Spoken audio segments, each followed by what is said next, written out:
नमस्कार,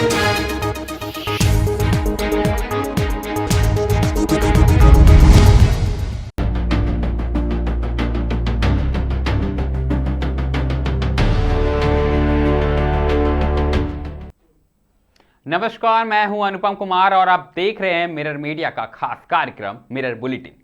आज हम बात करेंगे देश दुनिया की तमाम बड़ी खबरों की, लेकिन उससे पहले एक नजर डालते हैं आज की सुर्खियों पर।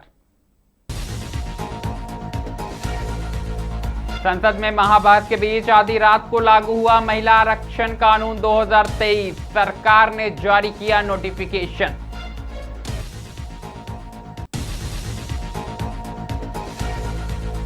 इजराइल लेबनान के बीच 10 दिन का सीजफायर, ट्रंप ने बताया बड़ी कूटनीतिक सफलता।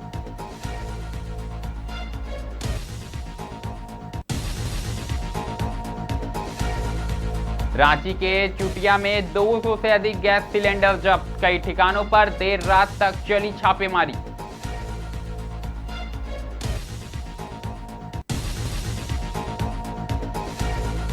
बिहार के जेलों में सुबह सुबह छापेमारी से मचा हड़कंप, कई जेलों में एक साथ एक्शन।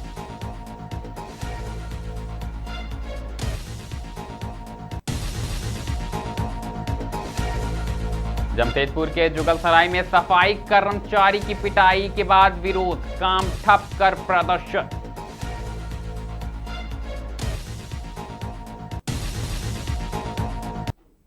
अब खबरें विस्तार से। आज हम सबसे पहले बात करेंगे महिला आरक्षण और परिसीमन से जुड़ी खबरों को लेकर। जी हां, आपको बता दें कि देश की संसद में महिला आरक्षण और परिसीमन को लेकर सियासी सरगर्मी तेज हो गई है। दरअसल देर रात तक चली बहस के बीच आज शाम 4 बजे महिला आरक्षण पर वोटिंग होनी है, जबकि इसी बीच सरकार ने महिला आरक्षण कानून को लागू करने की अधिसूचना भी जारी कर दी है। महिलाओं को संसद और राज्य विधानसभाओं में 33% आरक्षण देने वाली नारी शक्ति वंदन अधिनियम अब औपचारिक रूप से लागू हो गया है। केंद्रीय कानून मंत्रालय ने इस संबंध में अधिसूचना जारी करते हुए स्पष्ट किया कि संविधान 106वां संशोधन अधिनियम 2023 के प्रावधान 16 अप्रैल 2026 से प्रभावी होंगे। गौरतलब है कि यह कानून सितंबर 2023 में संसद में पारित हुआ था, जिसे महिला आरक्षण अधिनियम के नाम से भी जाना जाता है। इसके तहत लोकसभा और राज्य विधानसभाओं की 1/3 सीटें महिलाओं के लिए आरक्षित करने का प्रावधान किया गया था। हालांकि कानून के लागू होने के बावजूद इसके वास्तविक प्रभाव को लेकर स्थिति पूरी तरह स्पष्ट नहीं है।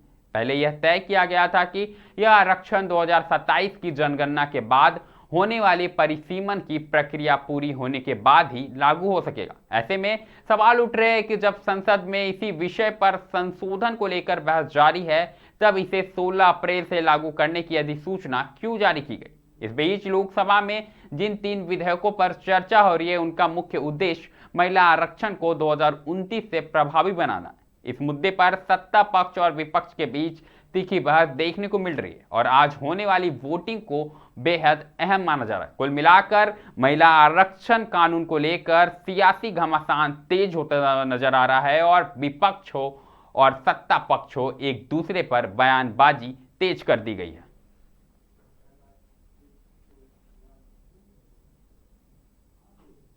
अगली खबर की अगर हम बात करें तो अगली खबर अंतर्राष्ट्रीय जगत से जुड़ी है। आपको बता दें कि मध्य पूर्व में बढ़ते तनाव के बीच एक राहत भरी खबर सामने आई। दरअसल अमेरिकी राष्ट्रपति डोनाल्ड ट्रंप ने इजराइल और लेबनान के बीच 10 दिनों के संघर्ष विराम यानी सीज फायर की घोषणा की है। यह कदम ऐसे समय में उठाया गया है जब दोनों देशों के बीच हालिया झड़पों ने क्षेत्रीय स्थिरता को गंभीर चुनौती दी थी। डोनाल्ड ट्रंप ने इस समझौते को अपनी बड़ी कूटनीति जीत करार देते हुए कहा कि अमेरिका के प्रयासों से दोनों पक्षों को बातचीत की मेज पर लाया गया है। उन्होंने उम्मीद जताई है कि यह अस्थायी संघर्ष विराम स्थायी शांति की दिशा में एक मजबूत कदम साबित होगा। सीज फायर के तहत दोनों देशों की सेनाएं 10 दिनों तक किसी भी प्रकार की सैन्य कार्रवाई से दूर रहेंगी। इस दौरान मानवीय सहायता पहुंचाने और कूटनीति बातचीत को आगे बढ़ाने पर जोर दिया जाएगा। अंतर्राष्ट्रीय समुदाय ने भी इस पहल का स्वागत किया है और इसे क्षेत्र में शांति बहाली के लिए सकारात्मक संकेत बताया। हालांकि विशेषज्ञों का मानना है कि यह सीज फायर केवल एक अस्थायी समाधान है और स्थायी शांति के लिए दोनों देशों के बीच गहरे मुद्दों का समाधान जरूरी होगा।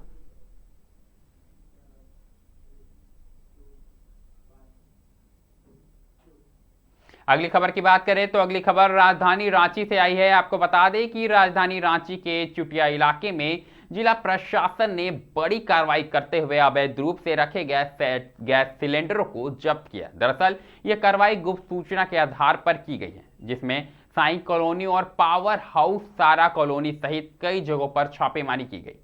प्रशासन की इस कार्रवाई से इलाके में हड़कंप मच गया है और अवैध गैस कारोबार पर बड़ा प्रहार माना जा रहा है। जानकारी के अनुसार जिला प्रशासन की टीम ने चुटिया पुलिस के साथ मिलकर संयुक्त अभियान चलाया। इस दौरान कुल 200 से अधिक सिलेंडर बरामद किए गए।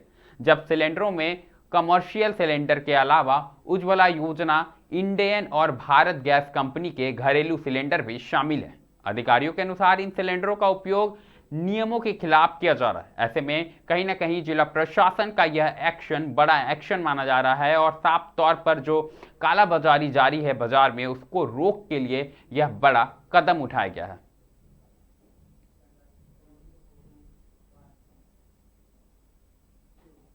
अब बात करेंगे बिहार की। आपको बता दें कि बिहार के जेलों में शुक्रवार को सुबह सुबह बेहद ही भयावह मंजर देखने को मिला। आपको बता दें कि अधिकारियों के बीच अचानक से हड़कंप मच गई, जिसे देखकर अपराधी, जेल प्रशासन दोनों के पसीने छूट गए। राज्य के आधा दर्जन से अधिक जेलों में एक साथ ऑपरेशन क्लीन चलाया गया। भागलपुर से लेकर मोतिहारी और मुजफ्फरपुर से लेकर औरंगाबाद तक हर जगह डीएम और एसपी खुद मोर्चा संभालते नजर आए।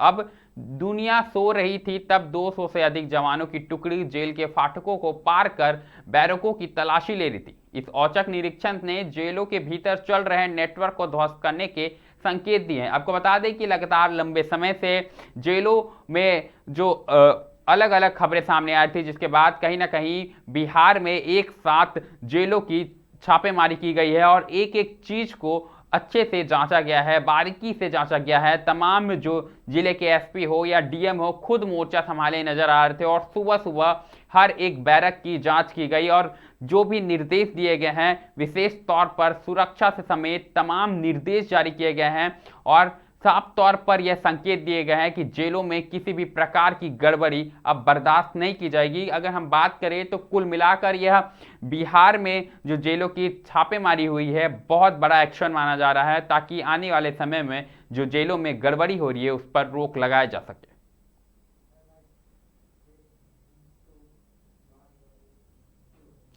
रुख अब जमशेदपुर का करेंगे। बता दें कि जमशेदपुर के जुगलसलाई नगर परिषद क्षेत्र के वार्ड 1 में डोर टू डोर कचरा उठाने के दौरान सफाई कर्मचारी अमन मुखी के साथ मारपीट का मामला सामने आया। दरअसल इससे नाराज सफाई कर्मचारियों ने कचरा वाहन के साथ नगर परिषद कार्यालय पहुंचकर प्रदर्शन किया।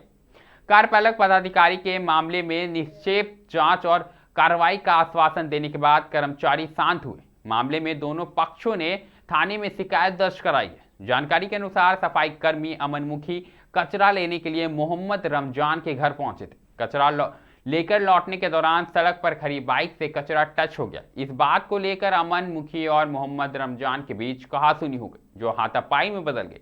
आरोप है कि इसके बाद मोहम्मद रमजान अपने करीब आधा दर्जन साथियों के साथ अमन मुखी के पीछे गली में घुसे गए और उसके साथ बेरहमी से मारपीट की, जिसके बाद कहीं ना कहीं सफाई कर्मियों का आक्रोश फूट पड़ा और यही नतीजा है कि सफाई कर्मियों ने काम ठप कर प्रदर्शन किया। बात करेंगे अब पत्थर खनन की। जी हां, आपको बता दें कि अगली खबर जो है पत्थर खनन से जुड़ी आ रही है। हाईकोर्ट के चीफ जस्टिस एमएस सोनक और जस्टिस राजेश शंकर की अदालत ने पर्यावरण संरक्षण को प्राथमिकता देते हुए बड़ा निर्णय पारित किया। दरअसल अदालत ने राज्य में संरक्षित जंगलों की सीमा से पत्थर खनन और क्रशर लगाने के लिए न्यूनतम दूरी 250 मीटर से बढ़ाकर 500 मीटर कर दी है। खंडपीठ ने कहा कि राज्य प्रदूषण नियंत्रण बोर्ड यानी JSPCB द्वारा 2015 और 2017 में जारी अधिसूचनाएं, जिनमें दूरी घटाकर 250 मीटर कर दी गई थी, वह अप्रासंगिक तथ्यों पर आधारित है। कोर्ट ने इन अधिसूचनाओं को खारिज करते हुए पहले वाली व्यवस्था यानी 500 मीटर दूरी बहाल कर दी है। कहीं ना कहीं ये जो प्रक्रिया है ये वनों की रक्षा के लिए किया जा रहा है। लगातार ऐसी खबरें आ रही थी कि जो 250 मीटर दूरी पर जो संरक्षित वन है उनका नुकसान हो रहा है और पर्यावरण के ये खिलाफ है। ऐसे में साफ तौर पर हाई कोर्ट ने संज्ञान लेते हुए इस मामले में फैसला सुनाया है और दूरी जो है 250 मीटर से बढ़ाकर 500 मीटर कर दी गई है।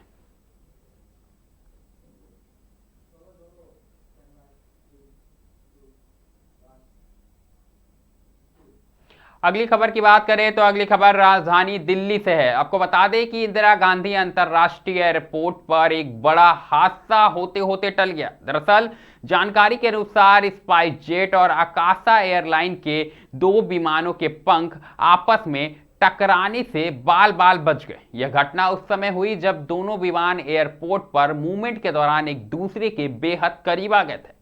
प्रत्यक्षदर्शियों के मुताबिक कुछ क्षणों के लिए स्थिति बेहद तनावपूर्ण हो गई, लेकिन एयर ट्रैफिक कंट्रोल यानी एटीसी की सतर्कता और पायलटों की सूझबूझ से समय रहते टक्कर टाल दी गई। इस घटना में किसी प्रकार की क्षति या हताहत की सूचना नहीं है, जिससे यात्रियों और एयरपोर्ट स्टाफ ने राहत की सांस ली है। घटना के बाद एयरपोर्ट प्रशासन और संबंधित एयरलाइंस ने मामले की जांच शुरू कर दी है। शुरुआती जांच में विमान संचालन के दौरान दूरी बनाए रखने में चूक की आशंका जताई जा रही है। सुरक्षा मानकों की समीक्षा भी की जा रही है ताकि भविष्य में इस तरह की घटनाएं से बचा जा सके। वहीं अगर बात करें तो एविएशन विशेषज्ञों का दावा है कि इस तरह की घटनाएं दुर्लभ होती है, लेकिन छोटी सी लापरवाही भी बड़े हादसे का कारण बन सकती है। फिलहाल सभी यात्रियों की सुरक्षा सुनिश्चित करते हुए स्थिति पूरी तरह से नियंत्रण में है। हालांकि इस घटना के बाद कहीं ना कहीं यात्रियों में डर का माहौल था और लोग दहशत में आ गए थे।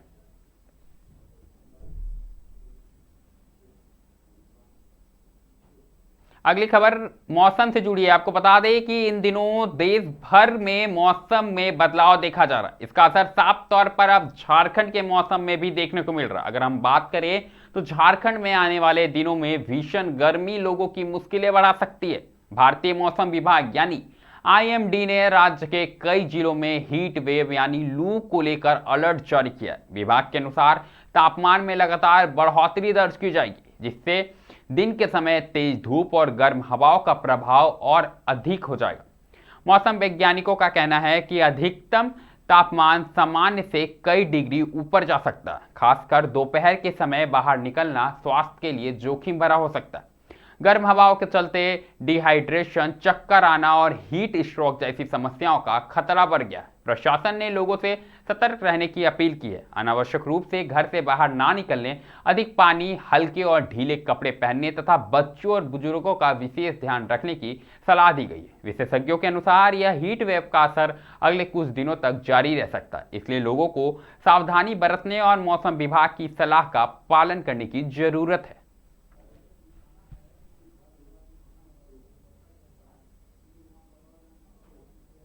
बात अब देवघर जिले की करेंगे, जहां से एक बड़ी और चिंताजनक खबर सामने आई है। दरअसल जमीन विवाद को लेकर 2 पक्षों के बीच हुई झड़प ने हिंसक रूप ले लिया। इस घटना में एक मासूम बच्चे सहित 4 लोग गंभीर रूप से घायल हो गए, जिन्हें इलाज के लिए अस्पताल में भर्ती कराया गया।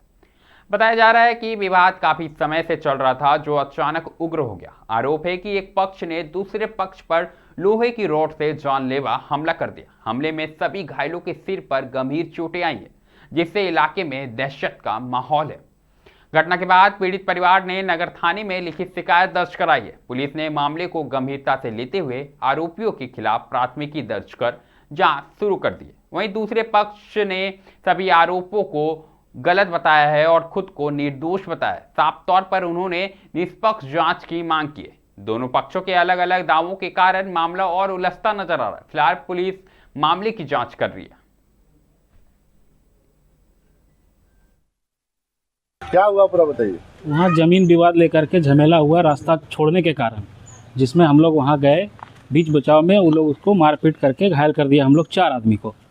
उसके बाद फिर हम लोग थाना गए, वहाँ से फिर लिखित आवेदन दिए, वहाँ पे एफआईआर दर्ज हुआ है। अब हम लोग को कानून से न्याय चाहिए। आप लोग को मारा कौन है? बाबर, जक्की और एक है उजाले।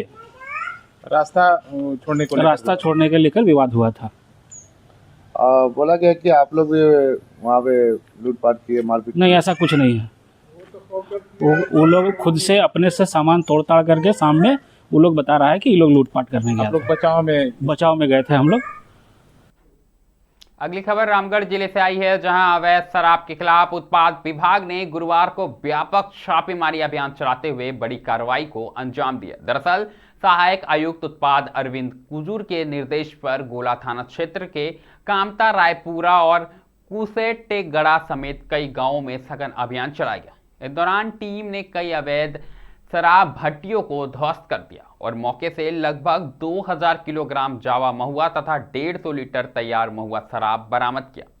अधिकारियों ने बताया कि इस क्षेत्र में लंबे समय से अवैध शराब निर्माण की शिकायतें मिल रही थी, जिसके बाद यह कार्रवाई की गई है। छापेमारी के दौरान कामता गांव के राजू साव, चितरंजन साव, डेलिया साव, विदेश्वर साव, परमेश्वर साव, भीम साव, समीर साव, उमा साव और जगदीश साव, वहीं रायपुरा के विशुन महतो, दिनेश महतो, विनोद महतो, भोलाराम महतो, कुसेटेगड़ा के गंगा बेदिया के खिलाफ उत्पाद अधिनियम की धारा 47(1) के तहत मामला दर्ज किया गया है। सभी आरोपी फिलहाल फरार बताए जा रहे हैं।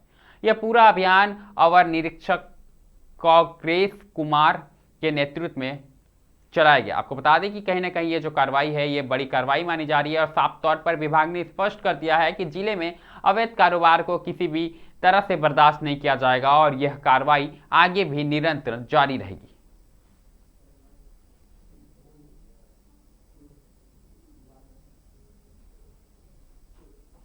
मिरर बुलेटिन में अभी के लिए फिलहाल इतना ही। ऐसी तमाम बड़ी खबरों से लगातार हम आपको अवगत कराते रहेंगे। कहीं मत जाइएगा, बने रहे मिरर मीडिया के साथ।